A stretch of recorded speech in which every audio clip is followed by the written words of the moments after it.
High, আমি বনশ্রী। আমি চলে এসেছি আবার আমার মান্থলি বক নিয়ে।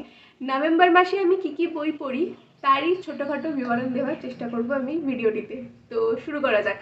নভেম্বর মাস আমি শুরু করি অনিশ দেবের লেখা ভয় পাতাল এই বইটিকে দিয়ে। এই বইটি ভূত চতুর্দশী হিসাবে পাঠকের দপ্তর থেকে নির্বাচন করা হয়েছিল, তো সেই উপলক্ষে বইটি আমার পড়া।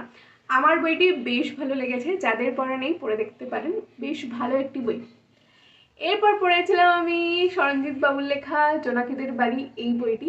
সরঞ্জিত বাবুর প্রিয় উপন্যাস সমগ্রর মধ্যে এটি নতুন যোগ হয়েছে আমার এই গল্পটি বেশ ভালো লেগেছে এবং এই মূল গল্পের পাশাপাশি পার্শ্ববর্তী যে ঘটনাগুলো এবং পার্শ্ববর্তী যে চরিত্ররা তারা অনেক বেশি দাগ কেটেছে আমার মনে। আমার খুব ভালো লেগেছে এই বইটি।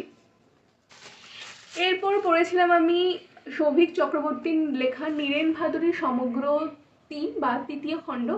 এই বইটিকে নিয়ে আমি একটু আশাহত।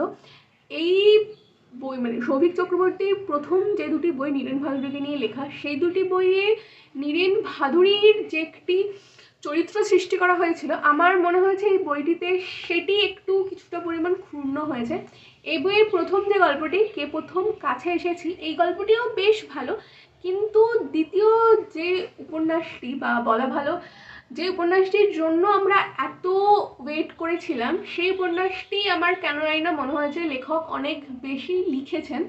মানে এমন অনেক ঘটনা যেগুলো অতটা না লিখলেও চলতো, তার জন্য আমার মনে হয় যে মূল যে বিষয়বস্তু সেটা কিছুটা বিচ্যুতি ঘটেছে, কিন্তু মূল বিষয়বস্তু খুবই ভালো, কিন্তু আমার একটু স্লো মনে হয়েছে কারণ ওই বাড়তি লেখনের জন্য। তাছাড়া বইটি পড়া যেতে পারে, মোটামুটি বই। এরপর পড়েছিলাম আমি হুমায়ুন আহমেদের লেখা অপেক্ষা, একটি ক্লাসিক বই। আমার অসামান্য লেগেছে বইটি পড়ে এবং আমার বলতে কোনো লজ্জা নেই, এই বইটি পড়তে পড়তে অনেকবার আমার নাকের জল চোখের জল হয়েছে।